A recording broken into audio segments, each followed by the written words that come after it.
SSTVಯಲ್ಲಿ ಜಾಹೀರಾತು ನೀಡಲು ಈ ನಂಬರಿಗೆ ಸಂಪರ್ಕಿಸಿ. ಸರ್, ಈಗ ಫುಟ್ಪಾತ್ ಮೇಲೆ ತೆರವು ಮಾಡ್ತಾ ಇದ್ದಾರೆ ಆದಷ್ಟು, ಆದ್ರೂ ಕೂಡ ಒಂದಿಷ್ಟು ಜನ ಇಲ್ಲಿ ಹಾಕೊಂಡಿದ್ದಾರೆ. ನಿಮ್ಮ ಒಪಿನಿಯನ್ ಏನು ಅಂತ? ನನ್ನ ಒಪಿನಿಯನ್ ಏನಂದ್ರೆ, ಫಸ್ಟು ಫುಟ್ಪಾತ್ನಲ್ಲಿ ಒನ್ ವೇ ಮಾಡಬೇಕು. ಆಮೇಲೆ ಎರಡು ಸೈಡ್ ಪಾರ್ಕಿಂಗನ್ನ ಒಂದು ಸೈಡ್ ಮಾಡಬೇಕು.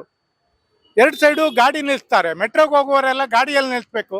ಮೆಟ್ರೋ ಕೆಳಗಡೆ ಗಾಡಿ ಪಾರ್ಕಿಂಗ್ ವ್ಯವಸ್ಥೆ ಮಾಡಿ. ನಿಮ್ಮ ಗೌರ್ಮೆಂಟೇ ಸರಿ ಇಲ್ವಲ್ಲ. ಫಸ್ಟ್ ನೀವು ನೆಟ್ಗಾಗಿ, ಆಮೇಲೆ ಬೇರೆಯವ್ರ ಮೇಲೆ ಕ್ರಮ ತಗೊಳ್ಳಿ. ಫಸ್ಟ್ ನೀವು ಮಾಡ್ತಾ ಇರೋದು ಒಂದು ಸರಿ ಇಲ್ಲ, ಗೊತ್ತಾಯ್ತಲ್ಲ. ಮೆಟ್ರೋ ಸ್ಟೇಷನ್ನು, ಮೆಟ್ರೋ ಕೆಳಗಡೆ ಎಲ್ಲ ಪಾರ್ಕಿಂಗ್ ಮಾಡಿ. ಸುಮ್ಮನೆ ಖಾಲಿ ಅದನ್ನ ಯಾಕೆ ಬಿಟ್ಟಿದ್ದೀರಾ? ಅಲ್ಲಿ ಪಾರ್ಕಿಂಗ್ ಮಾಡಿ ಮೆಟ್ರೋ ಹತ್ಕೊಂಡು ಹೋಗ್ತಾರೆ. ಈ ರೋಡ್ನಲ್ಲೆಲ್ಲ ಗಾಡಿ ನಿಲ್ಲಿಸ್ತಾರೆ. ಆ ಫುಟ್ಪಾತ್ ಆದರೂ ಸರಿ ಇದೆಯಾ?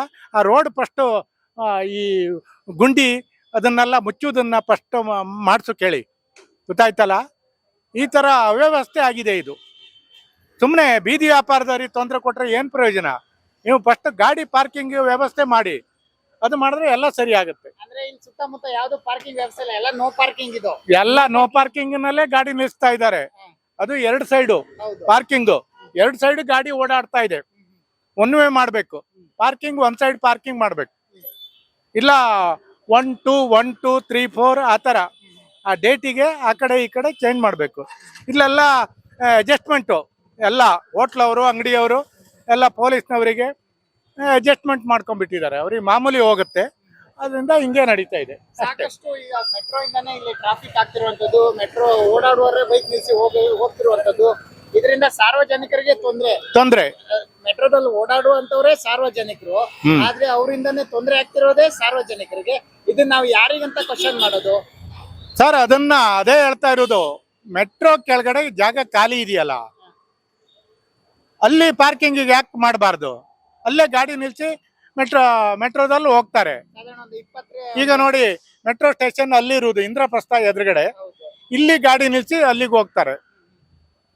ಜಾಗ ಇಲ್ಲ ನಿಲ್ಸಕ್ಕೆ, ಮೆಟ್ರೋ ಜಾಗನೇ ಇಲ್ಲ, ಕೊಟ್ಟಿಲ್ಲ ಅವರು. ಇಲ್ಲ, ಕೊಡ್ಬೇಕಿತ್ತು. ಅಲ್ಲಿ ಗಾರ್ಡನ್ ಬೇಕಿಲ್ಲ. ಮೆಟ್ರೋ ಕೆಳಗಡೆ ಪಾರ್ಕಿಂಗ್ ಮಾಡಬಹುದಿತ್ತಲ್ಲ. ಶಾಪ್ಗಳು ಹಾಕೊಂಡಿದ್ದಾರೆ. ಶಾಪ್ ಹಾಕಿದ್ದಾರೆ, ಹೋಟ್ಲ್ ಹಾಕಿದ್ದಾರೆ. ಅವರು ಬಿಸಿನೆಸ್ ನೋಡ್ತಾರೆ. ಪಾರ್ಕಿಂಗ್ ವ್ಯವಸ್ಥೆ ಇಲ್ಲ ಇಲ್ಲಿ. ಅದರಿಂದ ಇಷ್ಟು ಸಮಸ್ಯೆ ಆಗ್ತಾ ಇರೋದು. ಈ ನಿರ್ಧಾರದ ಬಗ್ಗೆ ಏನೇನಂದ್ರೆ, ತೆರವು ಮಾಡ್ತಿರುವಂತರ ಬಗ್ಗೆ ನಿಮ್ಮ ಅಭಿಪ್ರಾಯ ಒಳ್ಳೆಯದಾ ಅಥವಾ ಏನ್ ಹೇಳ್ತೀರಾ? ಇಲ್ಲ, ತೆರವು ಕಾರ್ಯಕ್ರಮ ಸರಿ ಇಲ್ಲ ಇದು. ಫಸ್ಟ್ ಪಾರ್ಕಿಂಗ್ ವ್ಯವಸ್ಥೆ ಮಾಡಬೇಕು. ಪಬ್ಲಿಕ್ಕಿಗೆ ಪಾರ್ಕಿಂಗ್ ವ್ಯವಸ್ಥೆ ಮಾಡಿ. ಈ ಬೀದಿ ಬದಿ ವ್ಯಾಪಾರದವರಿಂದ ಆಕ್ಸಿಡೆಂಟ್ಗಳಾಗಲ್ಲ. ಈ ಪಾರ್ಕಿಂಗಿಂದ ಆಕ್ಸಿಡೆಂಟ್ ಆಗೋದು. ಪಾರ್ಕಿಂಗ್ ಈಗ ಫುಟ್ಪಾತ್ನಲ್ಲೇ ಪಾರ್ಕಿಂಗ್ ಮಾಡ್ತಾರಲ್ಲ ಪಕ್ಕದಲ್ಲೇ. ಈ ವಾಕ್ ಈಗ ಸಾಮಾನು ಅದು ಇದು ತಗೊಂಡು ಹೋಗುವವರು ಹೇಗೆ ಹೋಗ್ಬೇಕು? ಎಲ್ಲಿ ಹೋಗ್ಬೇಕು? ರೋಡ್ನಲ್ಲೇ ನಡ್ಕೊಂಡು ಹೋಗ್ತಾರೆ. ಕೃಷ್ಣ ಬೈರೇಗೌಡರ ತೀರ್ಮಾನದ ಬಗ್ಗೆ ಏನ್ ಹೇಳ್ತಾರೆ? ಯಾಕಂದ್ರೆ ನಾವು ಗ್ರೇಟರ್ ಬೆಂಗಳೂರು ಮಾಡಕ್ಕೆ ಒಂದು ಮುಂದಿನ ಹೆಜ್ಜೆ ಇಟ್ಟಿದ್ದೀವಿ ಅಂತ ಹೇಳ್ತೀವಿ. ಏನ್ ಗ್ರೇಟರ್ ಬೆಂಗಳೂರಿನಲ್ಲೆಲ್ಲ ಗಬ್ಬೆ ಎದ್ದೋಗಿದೆ. ಇನ್ನೇನು ಗ್ರೇಟರ್ ಮಾಡ್ತಾರೆ? ಇಲ್ಲಿಂದ ಈಗ ವೈಟ್ ಫೀಲ್ಡ್ ಹೋಗ್ಬೇಕಾದ್ರೆ 2.5 ಗಂಟೆ ಬೇಕಾಗುತ್ತೆ. ವೈಟ್ ಫೀಲ್ಡಿಗೆ ಟ್ರಾಫಿಕ್ ಸಮಸ್ಯೆ ಫಸ್ಟ್ ಇವರು ಸರಿ ಮಾಡಬೇಕು. ಗ್ರೇಟರ್ ಬಿಡದಿ ಅಲ್ಲೆಲ್ಲ ರೈತರನ್ನೆಲ್ಲ ಒಕ್ಲೆಪ್ಸಿ ಮಾಡೋದಲ್ಲ. ಅದೆಲ್ಲ ಗ್ರೇಟರ್ ಬೆಂಗಳೂರಲ್ಲ.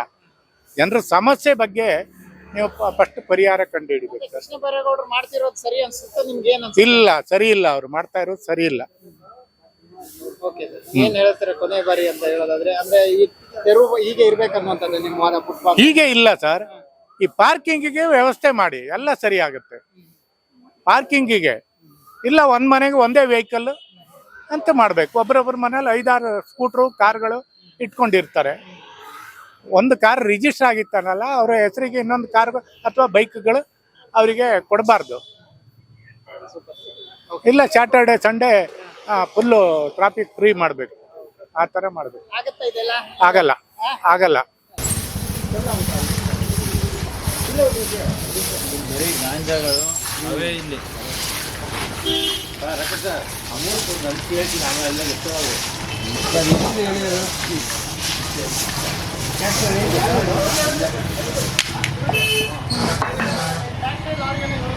ಅಲ್ಲ ಇವನಪ್ಪ, ಈಗ ಮೂರಲ್ಲ ನಾಳೆ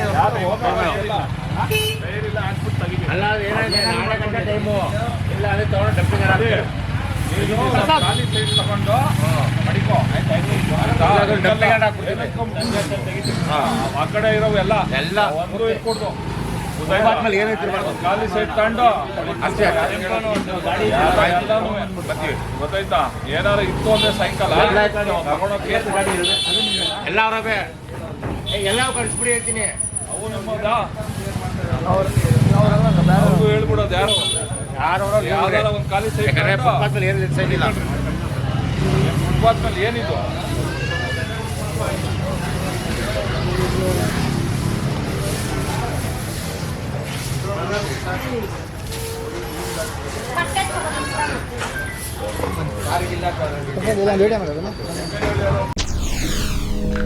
SS ಟಿವಿ ಸಿನಿಮಾ ಜಗತ್ತಿನ ಕ್ಷಣ ಕ್ಷಣದ ಸುದ್ದಿಯೊಂದಿಗೆ.